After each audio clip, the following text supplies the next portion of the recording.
Les éléphants blancs, c'est la fierté de Naypyidaw, capitale birmane. Ils symbolisent la chance dans une ville à la place de laquelle, il y a quelques années, poussait une épaisse forêt. Du jour au lendemain, en 2005, des milliers de fonctionnaires ont dû venir s'y installer. Nous pensions que c'était impossible quand ils ont commencé le projet de Naypyidaw. Nous étions surpris qu'ils réussissent. Beaucoup d'immeubles sont apparus du jour au lendemain. C'était incroyable. Difficile de trouver une raison simple à ce déménagement.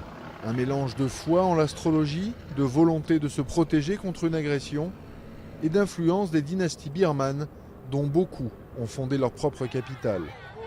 Les fonctionnaires ont en tout cas dû choisir entre le déménagement et la prison. Et 7 ans après, la ville n'attire toujours pas les foules. Il y a très peu de touristes étrangers, cela n'a aucun intérêt pour eux.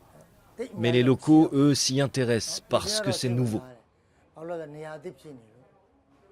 Naypyidaw est en tout cas fin prête pour un afflux massif, un aéroport tout neuf, des golfs et des hôtels de luxe.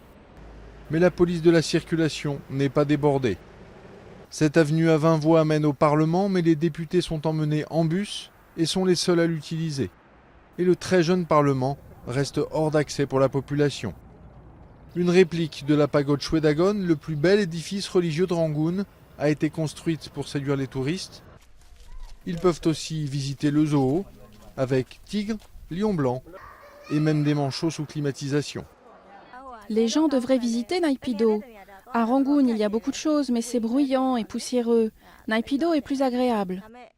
L'an prochain, la Birmanie accueillera les Jeux du Sud-Est asiatique, l'occasion de montrer que sa capitale n'est plus seulement un complexe un peu curieux, mais bien une ville nouvelle, dans un pays en pleine mutation.